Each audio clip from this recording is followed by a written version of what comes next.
Are you the type of person that's always considered yourself first in everything? It sounds a little bit selfish, right?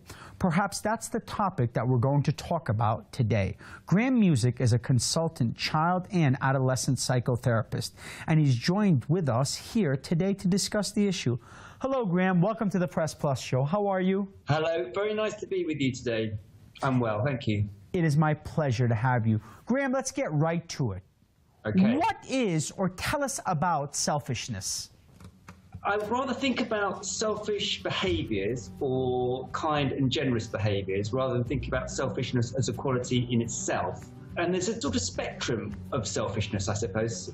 There are some people who don't look after themselves enough, in a way who don't have enough self-interest, and there are other people who just put themselves completely first and don't really pay very much attention to anybody else's thoughts, feelings or needs. And so I think we probably all would situate ourselves somewhere on that spectrum. Now, Graham, is selfishness actually a quality? No, what I think is we have people who have a tendency to be more or less selfish, partly because of their backgrounds and partly because of their context. So I'm not sure about it being a quality, but certainly we know that some people have more of a propensity to be selfish and to care less about others than other people. Now, how can you tell if someone is selfish? Well, I think that's a very fascinating question. And the truth is you can't always tell.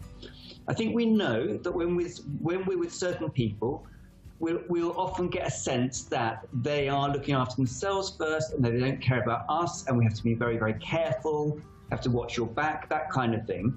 Now, Graham, what makes a person selfish? Is there some sort of characteristic, some sort of trait, some sort of chemical imbalancement that makes them act this way? Again, this is really interesting. Well, I think we're all born with the capacity to be more or less selfish and more or less kind and generous. And we need both of those traits. So if we were just kind and generous and loving all the time, and we were born into an environment where there's lots of violence or aggression or selfishness or competition, we wouldn't survive very well.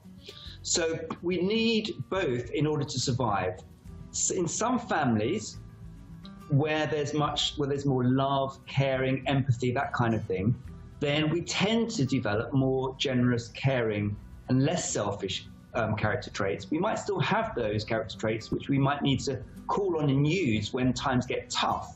In other families where there hasn't been very much love and care and kindness, or in some societies which are much more aggressive and competitive, then it's less likely that ordinary kindness and generosity will develop, and we'll become much more selfish and self-interested because that's all we know, and we're in a much more basic, primitive survival mode. Now, we're talking about dealing with selfish people, right? Yes. Okay, how does someone that's caring, loving, emphatic turn into a selfish person? What makes them change? It's not so much they will necessarily turn into a selfish person, but they might become more selfish in certain environments. So if I'm suddenly find myself in, for example, a work situation where everybody's being very aggressive and competitive, then if I'm just kind and generous, that might not do me very much good. And so I will need to turn on these more primitive parts of my brain, if you like, my nervous system, and become much more selfish and competitive. And we see this much more in more competitive, aggressive work environments, and indeed in more aggressive societies. So you don't ever lose the capacity for kindness and generosity. And in fact, the interesting thing is that the more generous and kind you are, the better you feel about yourself and the better liked and loved you are. And in fact, it makes you feel, generally, in fact, it enhances our health and well-being. So there are great advantages in being kind and generous and cooperative and caring, which enhance not only our sense of psychological health, but also even physical health.